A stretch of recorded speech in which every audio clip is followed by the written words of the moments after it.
Coming up on episode 144 of Appetite for Distortion, we will be speaking with Peter Napoliello. He is the former Senior Vice President of Promotions at Geffen and worked with Guns N' Roses on Appetite for Destruction, helping it become the massive success as we know it today. He also worked with a lot of other great artists, including Whitesnake, Prince. Stick around. Welcome to the podcast. You know where you are.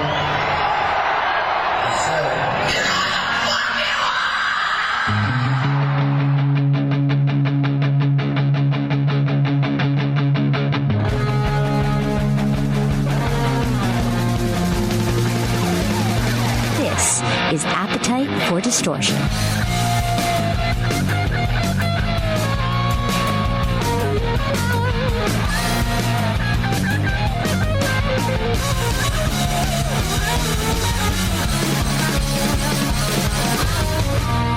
And welcome to the podcast, Appetite for Distortion, episode 144. My name is Brando. I can't wait to speak officially on the record with promotions guru and radio host Peter Napoliello. And Peter is, it's great because I feel like I know you a little bit now because we've had some off-air conversations. And when you messaged me and it said that you lived in Estonia, the first thing that came into my mind, I don't know how savvy you are with your Pauly Shore movies. Guns N' Roses. See, I have sound bites too, Peter. I thought of Encino Man. I don't know anyone from Estonia. But then I got to learn, and people will learn, that, especially when you start talking, that you are a New Yorker like me. I'm a New Yorker, baby. That's right. But I did spend a good part of my adult life in Los Angeles, California. Yes, and we're going to get to that specifically when you were Senior VP of Promotions at Geffen. And what was it, from 86 to 94? Am I remembering your resume correctly? Yeah, that's correct. All right. It was back in the late 80s, early 90s. Nice. So you've, of course, for our purposes, that we're going to talk about, because you were there at the beginning, making the building blocks for Guns N' Roses to be launched into the world at Geffen. But you've worked a lot in different companies, doing promotions, working with so many other amazing artists. I mean, you wouldn't think that you can get bigger than Guns N' Roses, but you've worked with Prince, Cher, the Stones. I mean, Sting. You've worked with so many major acts, and now, because I wanted your character in yourself, living in Estonia, you also have a radio show on Radio 2. And the fact that that's your first radio show ever is amazing. So you are having this second life now. I guess, well, first of all, just welcome to the show. I really appreciate you taking some time today. Well, good to meet you too, Brando, and I appreciate you. So I want to know just a little bit about you first. When you were, like, how did you get into, I guess, promotions? Because that's something that I ask when musicians come on. You know, when did you first pick up the guitar? Were you, when you were a little kid in lunch, were you promoting, Taco Tuesday? Like, how did you start, like, getting into the music business? And, where did your path start, I guess? Where's a good place to start for us? Well, obviously, growing up in New York, radio, first and foremost, when you're a young kid, an adolescent, and a teenager, and you're exposed to the New York radio scene. And back with me, it was the AM stations, WABC 77 and WMCA. I mean, you heard a cornucopia of music, everything from Bob Dylan to the Supremes, to the Stones, the Beatles, British Invasion. And it just affected you, and it just pulls you in. So I knew very early on that not only was I in touch with music, but somehow, some way, I wanted to be involved with music. I tried my way at playing guitar, but for some reason, I just couldn't connect the dots. I still try. I'm a frustrated guitarist, okay. But I'm a major guitar fan. And I actually found my way into being a disc jockey in New York in nightclubs when I was in the university to make some money and to fill my time. And I got pretty good at it, and I worked at a lot of big New York nightclubs in the New York metropolitan area. And in that world, you get to meet record company promoters. Sure. Okay. We used to bring test pressings into the DJ booth and ask you to test the record, so on and so forth. And eventually I found my way into the hallways of the record company. And when you're walking down those hallways and you see posters on the wall and you get to wear T-shirt and jeans to work and it's not as formal as the 9-to-5 cookie cutter job, I said, this is me. And I made it my mission and my quest to go for it. But I have to tell you, there was no nepotism. In other words, I didn't have any family members that could make a phone call and say, hey, give my kid a job. So I started literally at the bottom for no money, and I was willing to do anything just to get my foot in the door, which I did. And from there, it was just perseverance, hard work, and diligence that took me, and it was a great ride. I love that because I feel like I'm kind of talking to the older version of myself because I really didn't have any help. Maybe I met people in college in my journalism and radio classes, and that's still not a guaranteed of anything. It's all about networking, which is, of course, working in a nightclub is just perfect for networking and perhaps some other activities. But when did you, I guess, maybe get your first work with your first artist that said, wow, I can do this, or this is the path for me? I knew you said you knew it was the path for you as soon as you can wear a T-shirt and jeans and being in radio. I get that, but what was the first artist that blew you away? That wow, I'm working with them. Well, here's the roadmap pretty much. You kind of feel it in your bones what you want to do in life. But sadly, a lot of people don't follow that dream. And I really encourage anybody that might be listening, follow your heart, man. Do what you love, because I'm nothing special. And just because I had success in the music business doesn't make me some kind of genius or special talent. I'm just like everybody else, and I'm living testimony that if you work hard, if you stay in the game, you literally can achieve anything. It's a matter of perseverance and being honest with yourself and literally just working your ass off. And it all comes home. It really does. So there's no special gift. There's no special talent. And which is really important, Brandon, is the job does not define who you are. It's just a job, and that's it. And I think more people really should follow their dreams and persevere. There's too many people that sit back and go, gee, I don't know if I can do that. You can do it. Just go for it. So the first artist that I really connected with, I went to work in New Jersey in South Plainfield at a distributor/label called Geffen Records. Now, Geffen Records existed at the time when in America we were allowed to bring imports into the country. Okay. So this place had a gigantic warehouse, okay? And the owner, one of the owners, a guy named Marty Scott, would import all these great records from all over the world, and a good portion of them would come from the UK. So I would be in this office, and I'd be getting phone calls from A&R guys at major record companies.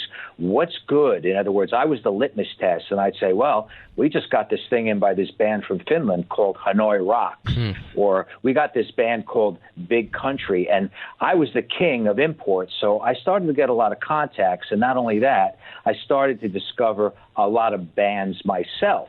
It was like an A&R spawning ground. It was a place to go mine for new talent. Then there was legislation passed in America where we were not allowed to bring imports anymore, and that all got shut off, and you had to have your parent record company, let's say the UK affiliate, would have to license it through the home office in the States, and, we'd work it that way. But back at Geffen, it also served as a small label, a small imprint for up-and-coming bands and some unknown bands, etc. And a manager walked through the door one day named Eric Gardner, and he was a great guy who also managed Bill Wyman of the Stones as a solo artist, and he was representing Todd Rundgren. Okay. And Rundgren had a record called Crybaby that he wanted to put out through our Passport label, and this record was just a bona fide smash. This was a one-listen, oh my God, radio-friendly record. Now, you get me, a young guy sitting in an office in New Jersey, working a record literally all by itself. But this record went. In other words, radio heard it. They put it on. It got instant reaction. It started to fly at the stations. I start to look like a genius. Who's this kid buried in this office getting this record played everywhere? And one day I got a phone call from the powers at Chrysalis Records in New York asking me to come in for an interview about the possibility of working in the rock promotion department. So I went, and I ended up taking the job. And the next thing I know, I'm working Billy Idol, Huey Lewis and the News, Ultravox, Pat Benatar, Blondie, and all the artists that were on Chrysalis at the time. And I had a blast, you know, and next thing you know, you're in radio world and you're calling radio stations from all over the country. And it's all about presentation, you know what I mean? You have to be honest with radio guys. You can't feed them stiff records because you kind of lose credibility there. But we had great records, and Billy Idol was a big record for us, and that certainly got my name going out there, and we had chart success and big sales. And one thing led to another, and I eventually found my way out to the West Coast working for Geffen. I love how the catalyst of it all was Todd Rundgren. That you still remember that, of course, all these years later. I play that record on my radio show. It's a great record. It's called Cry Baby, if anybody's interested. Do you, because obviously you said that you don't want to sell stale records, as you put it, to stations. But what would happen when you would get those from artists? Like, what would be your strategy? Because you are such an honest guy. Well, that is really a good question. I guess if I could take a little of your time. Sure. Back in the day, there were guys that were running record companies that were chomping on cigars and big pot bellies. And, you know, they could be in the schmata business selling clubs. But they're in the music business, and they're selling records. And they don't know what a record is, and they don't know what's good or what's bad. But they said, yeah, okay, let's put it out. And they put it out, and the thing eventually becomes a hit, and it sells a couple million records. What I'm trying to say is they were risk takers. They didn't know. So I always took the philosophy that you can't always go on your own personal taste and your own personal opinion. So if I think a record is a hit or not, at times might be irrelevant. I believe in letting the audience be the judge. Okay. So I used to collect all the data. I used to put all the information necessary. I used to make my pitch to the radio stations. Sometimes I said, let your ears be the judge. But overall, I used to work and start from the bottom. And if they didn't hear it, I used to ask for some test spins, maybe some overnight spins, see what kind of audience reaction you got. And believe me, I was proven wrong a lot of times. A lot of records that I might not have been so confident in ended up becoming really, really good records. So that was the approach for me. I never really relied on my own personal taste all the time. Sometimes it's an obvious record. You just love it. You walk through the door full of fire, and you just give the best pitch in the world, and you get success. But sometimes that you're a little not sure. But the important thing is that's an artist's livelihood. That's their thumbprint. That's their DNA. That's their art. You owe it to them to give them their best shot. To make that record, to go what they go through in the studio, to write those songs is no easy task. And once the record is made, that's when the job really starts. Okay. Promotion. Okay, so right on. So I want to give credit to, I got some great questions, and I told you before that my listeners were excited to hear from you because you were just the timeline where you were at Geffen. I want to give credit. This is from Sonny from Hungary, and just as a side note, he plays Slash in a cover band over there. Where is he, in Budapest? Didn't say where he was in Hungary. Maybe I could find that out. But he does. I've been there a couple of times. That's a great country, man. That's a really cool spot. Yeah, Budapest. As I'm looking on his Facebook. So yes, Budapest, and he runs the Slash Army Hungary Facebook pages as well, which is cool. So, with all that said, what did you first think about Guns N' Roses and the album when you first heard it? Well, it was obvious. I mean, you can use the cliche, the buzzword, it's a no-brainer, but anybody and I don't care who you are or what your musical preference is or what your musical taste is, anybody who would hear that record would just go, wow. It's the kind of record that you hear for the first time and it just invokes your spirit. It just lifts you. And those are rare. Those are like Halley's Comet. They only coming around once in a blue moon. So to me personally, it just mowed me over. And I could speak for most of the people at the company. I mean, we were just wowed by it. So what was your musical taste at the time? You seem like you like everything. Because I do. Were you a hard rock guy? What was your specific taste like that? I'm just curious what your ears were at the time. You know, I like music, all types of music, and I think that's kind of like a generalization. But to me, it's all about great songs, you know. Music is the one force that hits our heartstrings and governs our emotions. What I mean by that is a song can make you cry. A song could make you want to go in your room and tear the thing apart, rip it apart and break things. A song, you hear it in your car, you turn it up, and next thing you know, you're getting a speeding ticket. So when you come across a force like that that moves you, there's no limitations. It's all about the song and how it hits you on any given day. So for me, I like to say I love the full spectrum of music, everything from Hendrix to Sinatra and in between. Good songs. I'm the same way, and it caught my ear when you said that to me on the phone, the songs that make you drive fast. To this day, the end of Paradise City, I have a problem. I need to someone in the car usually tells me to slow it down. So that still has an effect on me all these years later. Yeah. What was the strategy? And this is great because Sonny from Budapest is kind of like my silent producer for this episode. What was the strategy behind the promotion of Appetite? Given the time and all the hair metal bands that were out there, how did you approach this band? Because it wasn't an overnight success. Radio didn't pick it up right away. You couldn't just say, hey, radio, this is a no-brainer. They were shy, right? Well, not only that, I think it's important to stress that not only did we have Guns N' Roses, we also had a Whitesnake record to work. We had Aerosmith. We had other records in the pipeline outside of Guns N' Roses that we had to get on the radio. We couldn't be one-trick ponies. We had a lot of music to work. But the strategy was simple. Go to rock radio and just work it and work it and work it and work it and work it and turn no's into yeses. For us, it was pretty obvious. We just believed we loved this band. Many of us on the staff, some of our local guys that were out in the field, hadn't met the band personally yet, but us at the home office, we had personal interaction with the band, and we loved the guys. You know, they were just phenomenal.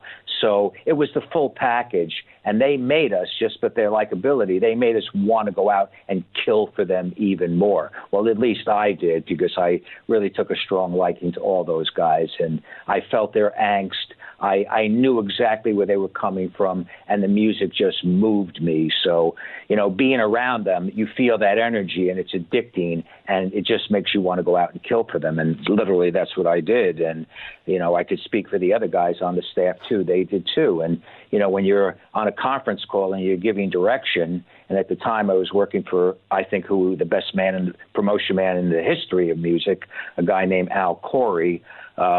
He was just a great motivator and a great leader and a great champion. So, we were like a force to be reckoned with, It was like a tsunami coming at radio, and we were just relentless, to put it lightly. We just did not take no for an answer, and we weren't going to stop until we got it on the radio. And the proof was in the pudding. When it got on the radio, it exploded. And the radio came back to us, and MTV came back and said, you guys can't be hyping this. The phone calls were massive. You couldn't hire enough people and pay them to call. It was just, massive. So it's something that they couldn't deny, something that they had to deal with. And then it just took off like wildfire.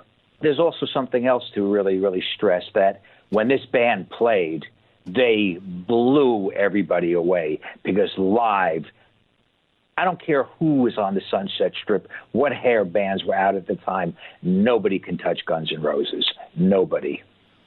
Was there any trepidation from your or Geffen's standpoint because of, the notoriety of the drugs and the drinking, and then the cover art where stores didn't want to pick them up, because I believe there were other labels that said no to them, right, before Geffen, or am I? Yes and no. There was a bidding war there for a little bit, but I think at the end of the day, our righteousness and our enthusiasm prevailed, and they ended up signing with Tom Zutaut and Teresa Ensenat and us, and we just believed, and I just can't say enough good things about this band. It was an honor and a pleasure to be a part of this history, and that feeling still resonates and goes right up to this day. Like I said, this band's like Halley's Comet. They don't come around too often, and it was just magic. So in terms of trepidation and the little nuances, so to speak, you look at those like speed bumps. There's always going to be haters out there. There's always going to be naysayers out there. There's always going to be jealousy. There's always going to be animosity. You got to keep your chin up, your chest out, and you wipe your brow, and you just keep pushing forward when you believe in something. And we believed in Guns N' Roses, and you know what? They delivered for us. They gave us credibility. Because when radio and a lot of TV outlets and people said no, and that record went on the radio, we got credibility. So they delivered on their end as well. What was it like meeting the guys for the first time? Because I assume you heard the record before you met them, and did you have a certain? Yeah, I heard some of the demos. I was into it, and I remember I was at a housewarming party out in Studio City at one of our staff members' house, and Axl was there with Aaron at the time, and he was a great guy right from the beginning. I really liked him a lot. I mean, we had a great conversation. Musically, this guy was really a musicologist. He just knew a lot about music. He had great taste. He was really kind of humble and endearing, personable, and I loved him right from the get-go. And then I met Izzy, of course, and Slash. And I remember one time I was working out of the New York office, and they were doing the mixing at Media Sound on 57th Street with Thompson and Barbiero. And Slash was sitting in my office, and he had a broken wrist. He had a cast on his arm, and he's trying to rip this cast off. And Izzy was there, and we just always had great conversations. And the same thing with Duff. I mean, these guys were just homespun, really good guys, personable and accessible to us. And like I said, we just fell in love with them, and it made us want to go out and work that much harder for them. What were some of the biggest challenges at the beginning for you? Because you have this record that would go on to be one of the best of all time, selling critically. I don't even think just in the rock world. I think just musically, but it's just still so crazy to me to think back how hard that you guys had to work to put it out there. The band was there. They were real. They were organic. The songs were there. So what was, if there are any specifics, what were some early challenges, whether it be with radio or dealing with, I don't know. You tell me, what were some early obstacles you had to face? Well, I mean, first and foremost, the record didn't sound like anything else out there. This record was in a class by its own. It had an original sound. Of course, it was in the rock genre. It was hard. It was guitar-laden. It had Axl wailing. It had a banging swing drum sound, pulsating bass. The element of the song was there. But it didn't sound like a lot of the stuff that was going on rock radio at the time. It wasn't as clear and as obvious to some programmers. And in many respects, programmers are in a position where it's their job to say no. And we've got to turn that no into a yes. But then we also had the album artwork, which created a few problems for us out there. And there was some resistance. And, it was just, look, a lot of records are an uphill battle. Guns N' Roses was definitely an uphill battle, but in the end, we prevailed. What did you think of the artwork? Of course, the famous or infamous Robert Williams painting. If you overthink these things, you can find negativity in anything.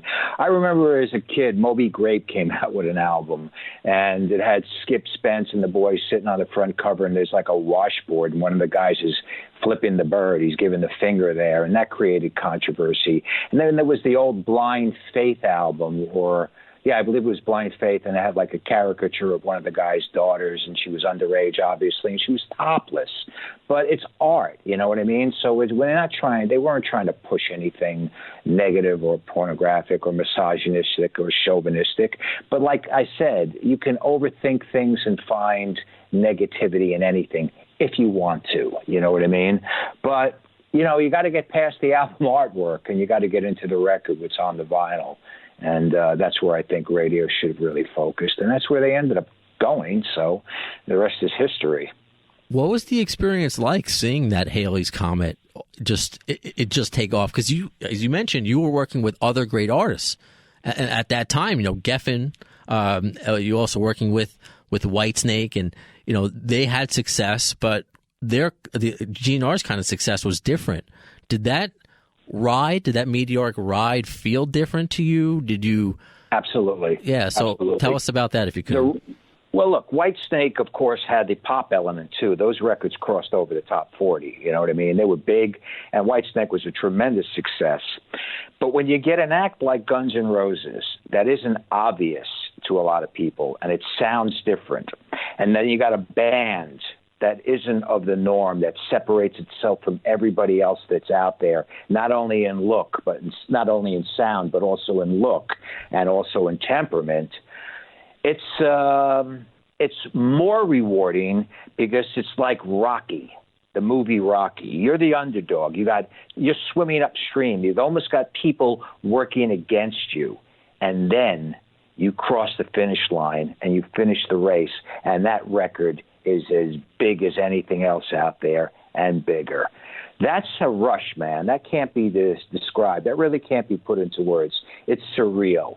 And those feelings, they're not temporary. They last with you for a lifetime. I still feel that rush. I still feel that energy, that enthusiasm, that great vibe of working this record, you know. And if I could do it all over again, I wouldn't even think about it. I'd jump right in, and I'd go through all the hardship, all the angst, all the struggle, and all the rewards without even hesitating. Those, I don't know if you could describe not just the rise, but those first shows that you went to. What were some of the early GNR shows that you got to experience? Well, I saw them, all the greats. I saw the Country Club, of course, the Cat House shows, the Ritz in New York, the smaller venues. And, you know, you can't put it into words. Your jaw just drops, and you're just in it from top to bottom. And just to see that performance and to hear that sound, it's, you know, certain things you just can't put into words, Brando. But I can tell you, man, it just goes right through you. I'm sure you saw other labels trying to find their Guns N' Roses, right? Did you kind of maybe laugh to yourself that, like, there's only one? It's like when the hair metal broke. Everyone's trying to find a different version of Poison. I mean, it can be said of every era. You know, today, who's the next SoundCloud rapper? Because if one finds success, you gotta duplicate it. Is it competitive? Were you a competitive person and not want, you know, someone to find, you know, your, I guess, the baby that you found? I can't speak for everybody else. I can only speak for myself. Sure. And, you know, look, I don't let my ego get in the way. You know, I wasn't raised like that. I like to stay humble, and I like to think that, you know, there's only one thing that gets you anywhere in life. That's belief and hard work. And once you start buying the myth that, or better yet, taking credit for a band's success and, you know, you're responsible for their success, you're not fooling anybody. I mean, you're just fooling yourself. But that being said, you know, you never look a gift horse in the mouth. You got what you have under your arm. You focus on that. And if somebody else is putting out music, good for them. But they're competition. That's the way I look at it. And at radio, there's only so many given slots, so much availability that they have on that radio station. And I wanted it all. You understand? So I wasn't going to let another record get in my way. You know, Elektra had Motley Crue, and, you know, this label had that band, and before you know it, there's an onslaught of records getting played out there. But Guns N' Roses was always the crown jewel, man. Nobody could touch them. the other bands knew it too. You know what I mean? They knew that they weren't that level. Of course. Sure. Of course. It's like a boxer thinking that they're Muhammad Ali. You're not. Sure. Obviously, the overall experience has lasted with you, and why wouldn't it? Why shouldn't it? But are there any specific memories that you have, whether it be at a show or a meeting that you had, anything specific that you still hold today that you can recall? Well, look, in every band that's great in history of music, there's always been volatility, and there's always been some negativity and some reckless behavior. I mean, you look at all the greats. Jim Morrison, this guy was all over the place, and, his legend lives on. But what I don't like personally, and what I think is unfair, is the character assassination and the misinterpretation and the outright bullshit that press and people could put out there that's totally unwarranted, totally unfair, and totally untrue. And it's like they say, a lie or a rumor makes it around the world a couple of times before the truth can pull up its pants. And that happened a lot with this band. And, that part irks me, that upsets me, that disturbs me, because if this band was that disheveled and this, they wouldn't be where they are today, and they wouldn't have had the success that they had if half that shit that you hear about them was true, and I stand firm on that. Like, I wasn't there all the time at every show, but I could tell you that a lot of the stuff, this band backed the fans more than anything else, and to see Axl stage dive and jump on a security guy because he feels the guy's muscling one of the fans, I think that speaks volumes. That's a shot heard around the world. As far as the other stuff, that makes great rock and roll. I don't like to use the word dangerous. I don't like to use the word reckless. I like to use the word exciting, not boring. This isn't a band that's staring down there looking at their shoes while they're playing. They're playing from the heart, and they're putting on a show, and it's all for the audience, and that's why they are who they are, and that's why it resonated with millions and millions and millions of fans all around the world. We're not talking just domestic. We're not talking Europe. We're talking everywhere on the planet. So I think it pretty much speaks for itself. What was out there that, because, the jumping on the guy taking the pictures, of course, I know growing up the way the media spun it, Axl's crazy attacking people, but I've always been able to look at it like, if I was in Axl's position and I see, one of my fans getting hurt, what would I do? What though is out there that is total bullshit? Anything that you can clear up? I can't comment on specifics unless I was there. But from what I know of this band and what I know about how the press operates and how, the media operates and critics, there's a lot of haters out there, and you could be God and people are still going to hate you. And I think Axl was misjudged. I think he was misunderstood. But what I love about Axl most, he's true to himself. He's a man of conviction. He draws the line. You cross that line, that dog bites. You understand? You can pet him. He's going to be friendly, but he stands by what he believes in, and not too many artists do that. Not too many people do that. So I respect that immensely. And some people just don't understand that. So they're going to put a spin on it. They're going to paint a picture that is unfair and untrue.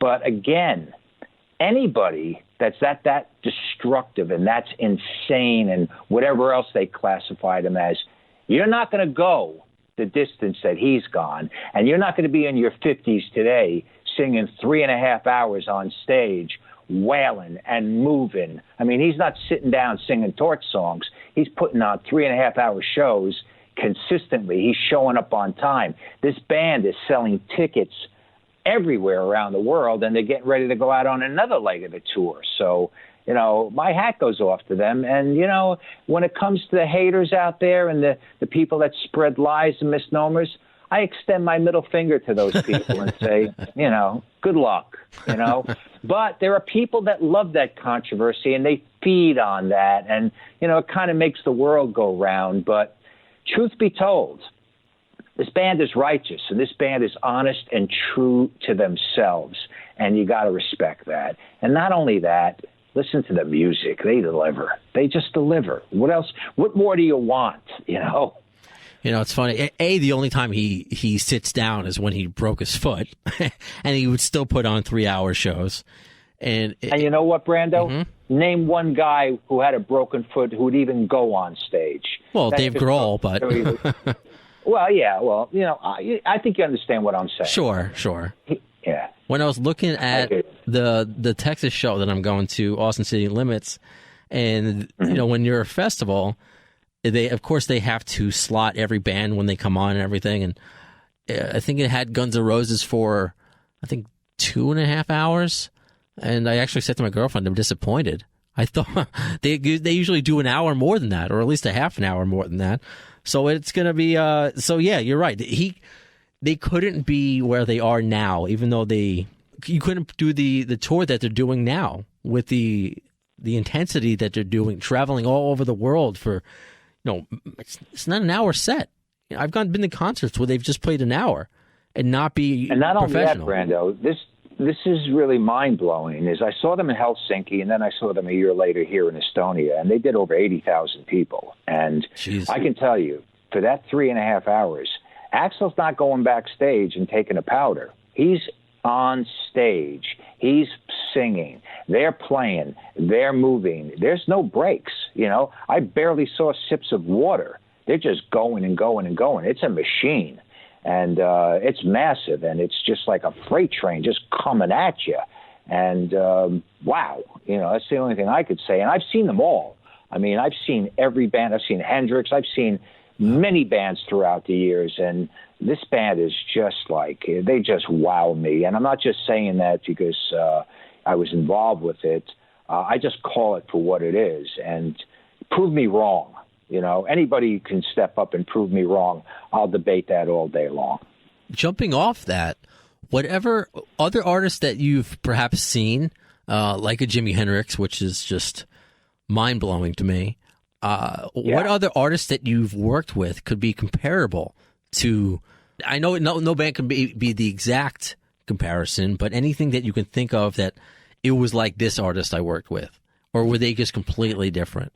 Well, I'll take it a step further. The longevity that Guns N' Roses has had, the tour capability, the amount of tickets they sell, what they do in merch, notoriety, everything else.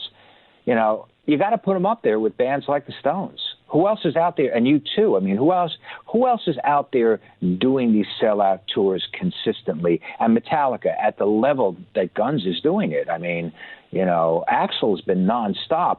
With the Chinese Democracy prior, I wasn't even closely involved with that, nor did I see any of those shows. But I knew they were doing big business. And then he comes back with this Slash Duff and reunion tour, and a lot of people wrote that thing off before it even started. And you know what? They proved everybody wrong, and they still prove everybody wrong because they're getting ready to go out for another leg starting, I think, in another week or two. So, there it is right there. You got to compare it to historical bands that have been around for 50 years and touring consistently. And the only one I could say is the Rolling Stones. But what about bands that you've worked with? Is there anyone that any other rise that you saw, that any sort of, doesn't have to be Haley's Comet, but any other media showers, supernovas, any other artists that you've worked with that, you couldn't wait to get them out there, and as soon as they did, they blew up? No, I can't Okay. even. No, I look. A lot of the artists that I worked with were many of them were pretty much established already, or around. They had a track record, so to speak, and we just took them to the next level. But with Guns N' Roses, it was like giving birth to it. You know what I mean? They gave birth to the music, and we just gave birth to the career. So, no, there has never been anything like that I can personally say. Like, for instance, when I got to work with Prince, he was already a superstar. He wasn't even Prince. He was known as the artist formerly known as Prince. I got to work with Billy Idol early on, but he had already had success with the track Rebel Yell, and, I jumped in the middle of that track, and, we just pulled 3 or 4 more singles off of that Rebel Yell album. So that was on its way. But actually starting from the onset, from point A, Guns N' Roses all the way. Would you say, and it's no slight to any other artists you've worked with, would you think Appetite is the record you're most proud of throughout your career? Or is it up there? Where do you rank it? Because, again, I encourage people to Google you, because your resume, it would be a whole other podcast to talk about all the artists you've worked with. Again, me personally, I like all types of music. So, working with Peter Gabriel and getting that Sledgehammer song to be a smash and getting that So album to sell millions of records was a great accomplishment, and I'm very, very proud of that. Of course, working the White Snake record. How about the resurrection of Aerosmith? Yeah. This is the band that had a great career. Was dropped from, not dropped, I don't even remember the specifics, but they were no longer on Columbia, and they weren't even together, and they reformed, and they put out one record called Done with Mirrors, which was a disaster. It doesn't do anything, and all of a sudden they dropped Permanent Vacation in our laps, and resurrecting those guys, and look at them today, massive. So, I'm proud of that, too, to be a part of that. And it's an honor and a pleasure to work with artists like that, because Steven Tyler and Joe Perry and Joey Kramer and Brad Whitford and Tom Hamilton, these are really good guys. They're really nice, sincere people. They don't give you the diva attitude. They don't give you the rock star attitude. They were really, really nice. So, a lot of the artists that I was fortunate enough and blessed enough to work with were good people. Cool. So I like to consider them friends, too, because they really are, the salt of the earth, so to speak.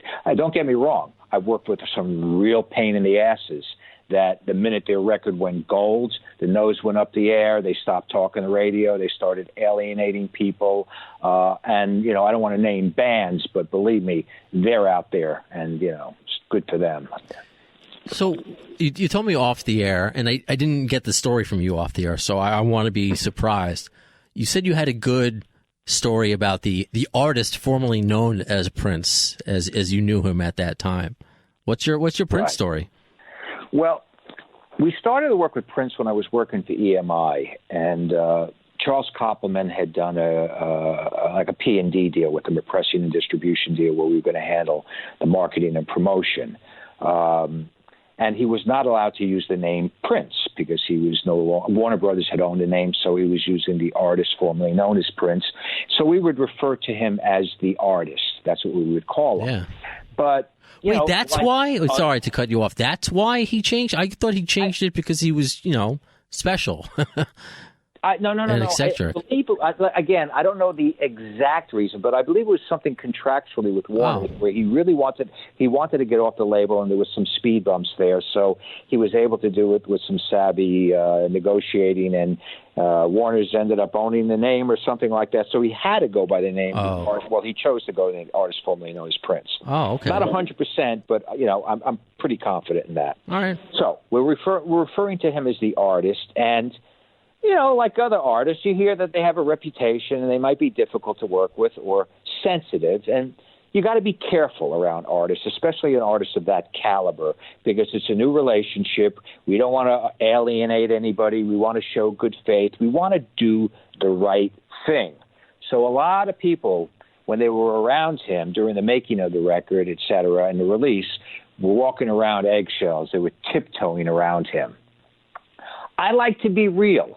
I like to be honest, and I think many artists appreciate that, because when they become successful, everybody's kissing their ass and everybody's yes men to them. Mm-hmm. Yes. I give my honest opinion. Sometimes you get slapped in the face, but I think deep down inside they appreciate honesty and an opinion. So I never kind of hold any punches back. But I'm a guitar freak, like I had said earlier. And like I said, I've seen Hendrix. I've seen Jeff Beck a number of times. I've been in the room with many artists. I worked on a record called Outrider with Jimmy Page. So Page was around the office, and we've had conversations, and believe me, I was in awe. I've seen Eric Clapton. I've been in the room with Eric Clapton. I've seen Johnny Winter, and I'm a Johnny Winter freak. I've seen all the guitar greats, plus my boy Slash, and he's at the top of the heap. We had Prince's record out, and Prince was really cool. He let us do some promotional parties, and he opened up his house, Paisley Park, up in Minneapolis. And I was able to bring a whole bunch of programmers up there, and he played at this club up there that's attached to his house. And we had access to the place, and he was there meeting and greeting. He was doing the right thing, and I really appreciate it. And then we did another showcase in New York at Roseland Ballroom, and we invited all the DJs, all the tastemakers, the press, et cetera, et cetera. And like I said, I've seen all the guitar greats, and I'm watching this guy on stage, and he's doing shit with the guitar that I can't believe. And I'm saying to myself, he can't be doing that. He can't be playing like that. Now, the word genius is thrown out a little bit too easy at times. Agreed. You know, such and such is a great guitarist. He's a great singer. He's a brilliant musician. He's a gifted. But Michelangelo was a genius. Stephen Hawking was a genius. Leonardo da Vinci was a genius. A lot of these musicians are just great talent. Agreed. I got to say, Prince is a genius. And here's why.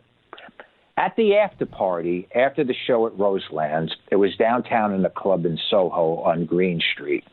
And he was literally sitting by himself at one end of the room, by himself, and nobody was approaching him. I walk up to him and I said, "Excuse me, artist." And he looks up at me, and he looks up to me and he gives you that Prince look. You know what I'm talking about. He's got that look. He kind of raises one eyebrow. And I said, "I just have to know, artist." I said, "I've seen Hendrix. I've seen Clapton." And I went down the list. I said, "What I saw on stage tonight with you doing, I just got to know. Were you running a multi-track backstage?" Now, yeah, I had the balls to ask that. Wow. Any artist, that's termination for not only firing, you're banned from the music. Yeah, yeah. I had to know. He pauses. He looks at me, and he says, "That's the greatest compliment anybody has ever given me. That was me playing." And I said, "They are going to set up a shrine and a statue to your likeness in Times Square, and I'm going to worship it every day. You are a genius." And that's a true story. That's cool. That's a true story. Well, I had to know. I mean, when you're a guitar freak and you've seen them all, and what I saw on stage, not too many people will have the cojones to ask that question. Right. And I'm not trying to sound like a wise ass. Well, you're a New Yorker. I get it. No, it was At timing. heart. It was right. There weren't a lot of people around. It was just me and him. And you know what? Sincerity and honesty, people appreciate. And he said it. That was the greatest compliment anybody has ever given me. That was me playing. Because did you say it in a way that, like maybe today, you might say to Paul Stanley, "You're using backup vocals, right?" You are. Like accusatory. Did you say it accusatory, or you kind of just said it like, "Wow, like how did you do this?" There's some sort of illusion going on, and I'm sure your approach probably made it not seem insulting, and thankfully, he wasn't. Go ahead. I'm sorry. I think instinctively he felt my sincerity and he felt my passion, because I wasn't being arrogant at all. I wasn't being cracking. I wasn't being a wise ass. I wasn't being sniveling. I was basically saying, my God, it's like a miracle. It's like the second coming. And I said it so naturally and from the heart. That's what I really think he picked up on. I couldn't have gone up and been snide and say, "Hey, man, da, da, da, da." No, I said, "Man, I got to know." I said, "Tell me, please. I've seen this guy. I've seen this guy. I've seen what I saw on stage tonight. I just can't believe it. Was that you, or were you running a multi-track backstage?" And I said, the pause was there. And believe me, I was shaking there for a minute. But when he came back and told it to me, he gave it up. And it was him playing. Awesome. And then he went on to give me a guitar, one of those yellow obstacle-shaped guitars. I don't know how you would describe the shape, but the one he plays at Purple Rain. And that guitar is rigged and sounds like nobody else. And he was gracious enough to give me that guitar to do a giveaway at Z100 radio station in New York. Oh. I remember bringing it to the station, and I think the guy that won the contest, wasn't even a guitar player or a fan. I don't know, but somebody's got that guitar, and let me tell you something. That sounds like a radio winner. I hate it over the years. Caller number 9 wins tickets to go see, Blue Oyster Cult. Yeah. And they call call. What did I win? I can't go. Give it to the next person. So imagine getting that Prince guitar. Unreal. Yeah. Unreal. It was big. Any other kind of, throughout the years, whether it be Guns N' Roses or not, like an experience like that maybe you were blown away when you met somebody, and I'm not positive. I don't want to, you said like not mentioning names. Like I don't want to know anything that you were disappointed in meeting somebody. I want to know another Prince story that kind of sticks out to your mind, but with another artist. Well, let me just say this without mentioning names. As a kid, when you had a record in your hand and you're reading the liner notes on the back of the record and you're looking at the pictures, and then you get those fanzines and you're looking at the pictures and, you're reading the press, and back then it was Hullabaloo and Cream magazine, and, you see these great pictures and these artists wear these cool clothes and haircuts and everything else. And then one day you get to meet them. And you realize that they're nothing like those pictures, and there's nothing like the image that they portrayed in the liner notes. It can be a letdown, and it can be like a wide open experience that makes you think twice. Holy cow, these guys are nothing like I envisioned them to be. They're kind of nerdy and kind of dorky, or better yet, they're just like me and you. Some of them do live up to that iconic godlike status, you know what I mean? But there are a couple that definitely threw me for a loop, where I took a step back and go, whoa, these were my idols growing up. This was the band that shaped my teenage years, and now I'm in the room with them having a conversation with a couple of these guys, and it's like, whoa, but yeah, so it's interesting. Truth is definitely stranger than fiction sometimes. So, For sure. Then actually, it's amazing how life works. Yes. And I'm saying that, and I'm going to be 36 in a couple days. So you probably laugh at that and all the life I still have to yet to experience. I guess to go, jumping off that and to bring it back to the Guns N' Roses, this is another question from our unofficial producer for this episode, Sonny from Hungary.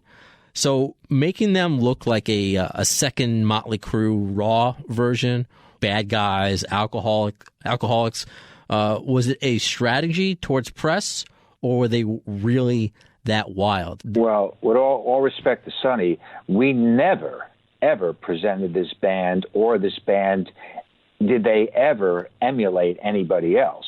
They were original. They were the Mona Lisa. They were not to be duplicated, nor did they follow in anybody's paths. You might see some similarity, and you might see some influence, and I think every band has that. I mean, Keith Richards was influenced by Chuck Berry and some of the great blues players, and so on and so forth. But I couldn't say that we ever went that route, that we followed anybody. If anything, they followed us.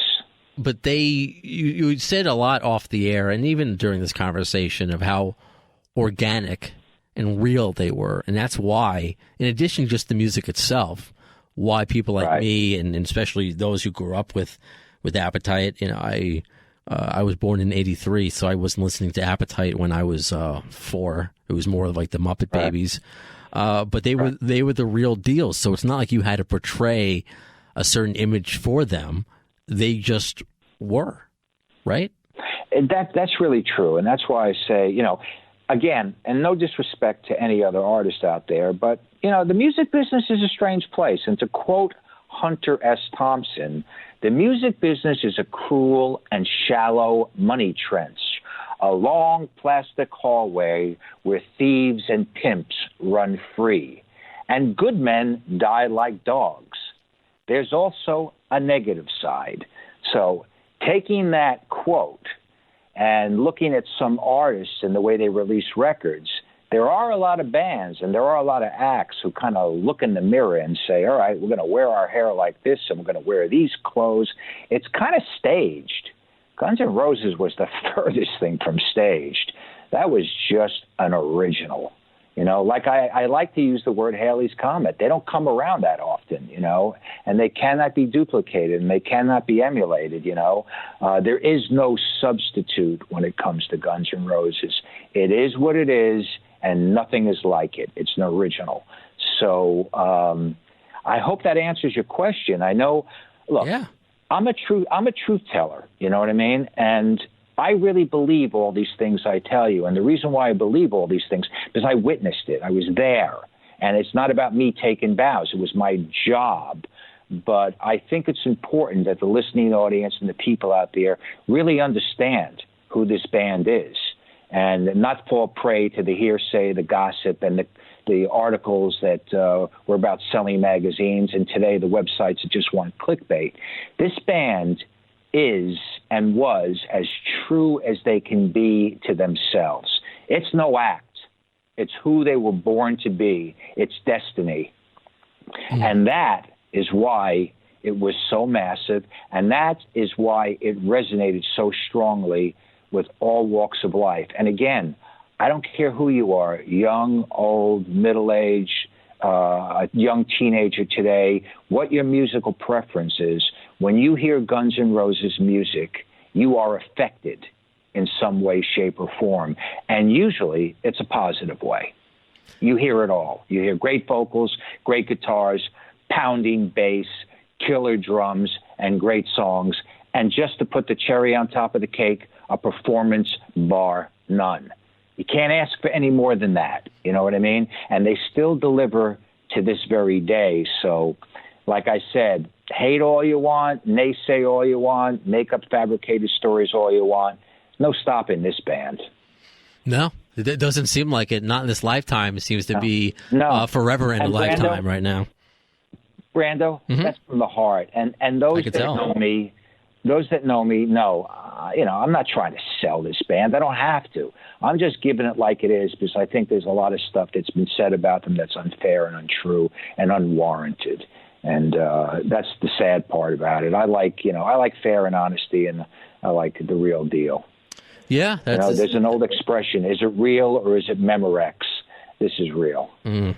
Well, that's why I named this Distortion, Appetite for Distortion, because I like being real. I like fighting through all the noise and get to just honesty coming from. There may be different variations of stories, but I just want here on this podcast, again, all through this GNR prism, just to have real, honest conversations with real, honest people. And that's what you are, Peter. Well, I'm not that familiar with the show, to be honest with you. But now I am, because I listened to some of your interviews, and I think that, you've been subject and you've listened to a lot of stories and a lot of opinions. And look, I respect everybody's opinion. It's freedom of thought. Everybody can think what they want and, can believe what they want. And I'm not negating that, and I'm certainly not trying to shove anything down anybody's throat. I'm speaking for myself, and I'm speaking from the heart, and I'm speaking the truth. So I think that's important, and I hope I can convey that message, because there's a lot of people out there who sadly, maybe had some falling out or a little bit butthurt and or agenda driven, and, people react and say and do different things due to experience and personal feelings, I've been burned. I've had my heartaches. I've had my frustrations with a lot of bands, and I got nothing but good things to say about Guns N' Roses. I really, and I was in it, and I got a lot of emotional scars and a lot of physical scars from working this record. But it was well worth every second of it because it gave me a life experience. It made me a better person, and it made me prove not only to myself but to a lot of people out there that when you believe in something and you chase it, dreams do become reality.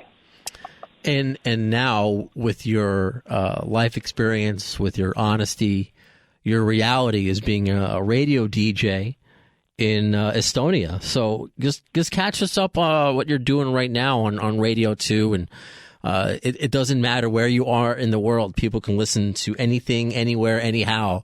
So what's your show like? Where could people find it? And I guess stay in touch with you because I'm sure people, after this interview, people want to hear more of you.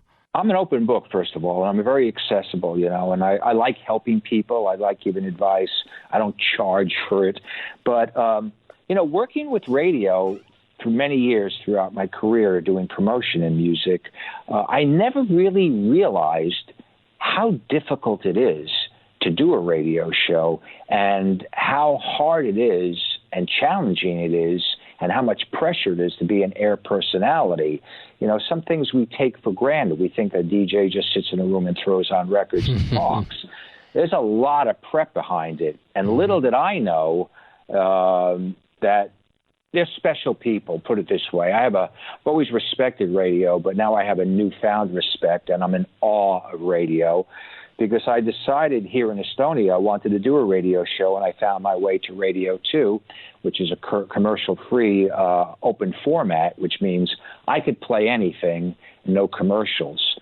So I tap into music where I go back to my old upbringing in New York where the radio formats were you could hear Bob Dylan like a Rolling Stones, into Come See About Me by the Supremes, into Jimmy Mack by the Martha and the Vandellas, into the Rolling Stones Satisfaction, into Dominique by the Singing Nuns. So what I'm trying to say is it wasn't formatted. It wasn't like an urban station. It wasn't like a rock station. It was just great music, all right? So that's what I'm doing now. You can hear Guns N' Roses. Now, what I'm also doing is I'm playing blocks of music, 4 songs, and I'm mixing them together to give you like an extended blend. And I'm using my old club DJ mixing techniques to do this. So I could come out of Paradise City right into a Frank Sinatra song and blend it perfectly. So I love the element of surprise. I love never saying never, and I love all things are possible. So I like catching people off, expect the unexpected, so to speak, where people never would imagine that you're going to play one song into this song. It's like oil and water, but I'm making it work. And they're all great songs, and the show is blowing up, and I'm very proud of it. It's called Mindbender, and it's on Radio 2 and here in Estonia. And you can go to their website and find me, and you can hear all my past shows. And I try to give less talk and more music, but this being a post-Soviet country, a lot of the music I'm playing, these people aren't familiar with and never had the luxury of hearing because it was part of Soviet Union.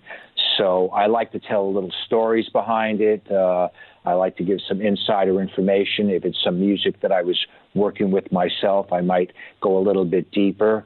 But for me, it's challenging because I'm not only front announcing and back announcing the records that we all know in America and take for granted that these people might have never heard before. So, that to me is challenging and refreshing in itself.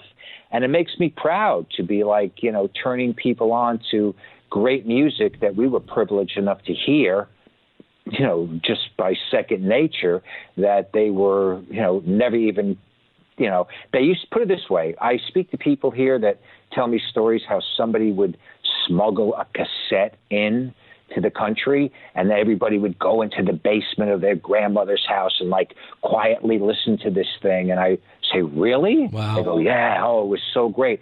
So it's mind-blowing for us because as Westerners and Americans and anybody who's part of the free world, the minute we opened our eyes, we knew something called freedom. People in this neck of the woods, it was occupation up until, the early 90s when the Soviet Union finally collapsed. So it opened up a lot of windows and a lot of doors, and people are very, very thirsty for this information and this music. So I can get creative, and I'm very proud of the radio show. But like anything else, I'm a newbie, and when I took the job, I assumed, okay, I'm going to go into a room and I'm going to have an engineer work the board for me. And they go, oh, no, you do it. You do it all. And I go, what do you mean? You got to work the board. You got to do the music. You got to talk. So I got an education very, very quickly. And I really thank the people that gave me this opportunity because, these kind of things don't happen easy, especially in the United States. Nobody's going to give me a radio show. But I got it here, and I'm getting a great experience. I'm loving it. I'm also turning people on to a lot of music, and I'm having the time of my life. And, I hope to take it to the next level, and it's something that I'm really passionate about. And if somebody had told me 6 years ago or 7 years ago that I'd end up in a post-Soviet country, doing a radio show, sipping Cointreau and smoking cigars, I would say, pass me that joint. Whatever you're smoking, some good shit. But it just goes to show you anything is possible in life, and you just never know. Life is a beautiful thing. Live it, because sometimes you expect the least things are possible and they happen. And here I am in Estonia, living a great life, loving it here. I do miss America very much. During the summer months, we have a lot of cruise ships that come into here. And when I hear people on the street walking through the old town speaking English with an American accent, I stop and I go up to them, hey, you're from the States? And it's always a refreshing change to hear people from back home. And, they're kind of shocked to hear that, an ex-record industry guy is living over in this part of the world. Yeah. But it's really cool. It's a great place, and it's located in a really cool place. And I get to travel to some really exotic places like Istanbul, Turkey is a 3-hour flight. The Greek islands are a 3-hour flight. 2.5 hours and I'm in London.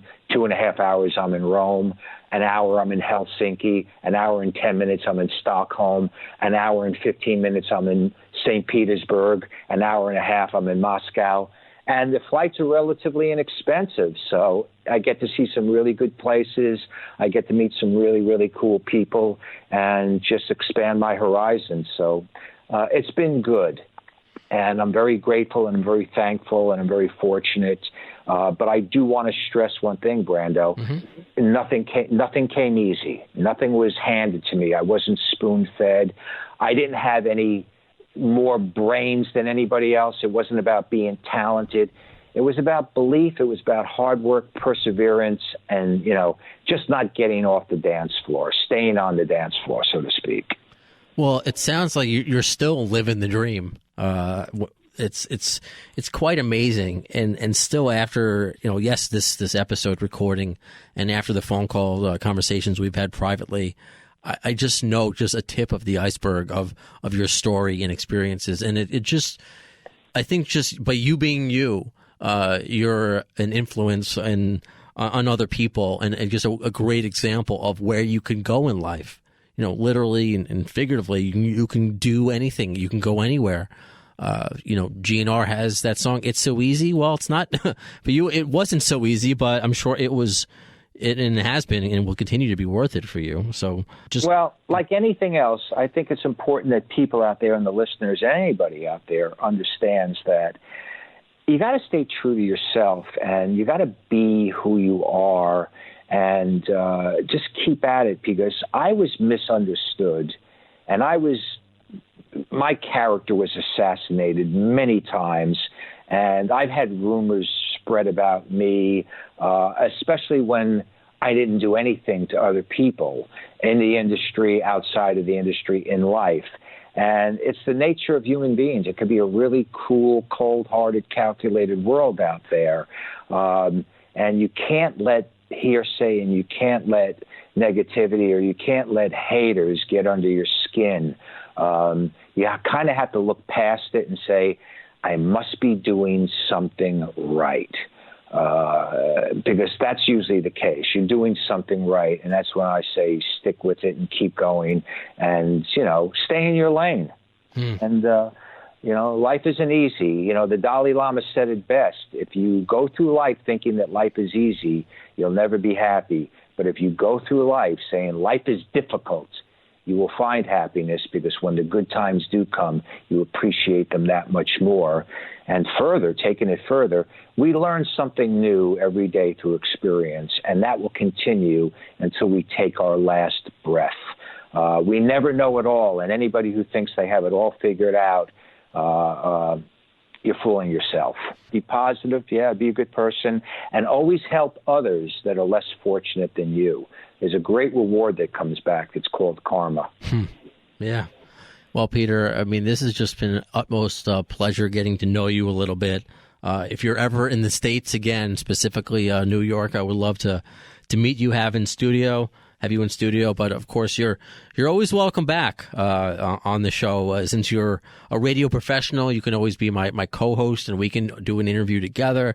I have no doubt you have more GNR talking to you. You can always come back to do that. But in the meantime, this has just been a pleasure. Just along with just your great stories, but your insight and your outlook on life has been a pleasure to listen to and to feel. Well, Brando, I'm sure you know after this conversation that I like to talk, and I do like to talk. And one thing's for certain, I'm not Jesus Christ, I'm not a prophet, I'm not a philosopher, but I do have a lot of good insight. But more importantly, I like helping people. And I'm a believer, and I'm a great champion. I'm a good motivator, and I want to see people win, and I want to see people succeed. I'm a cheerleader. I'll go as far as wearing the pom-poms, but I'm not putting the skirt on, if you know what I mean. That's for Axel, or I said the kilt, I guess, to be correct with it. Well, Peter Napoliello, thank you so much for your time, and until the next one, thank you so much. You're always welcome, and to all the listeners out there, Guns N' Roses rules. And write that down. Thanks, Peter. All right, brother. To the lame ass security, I'm going home.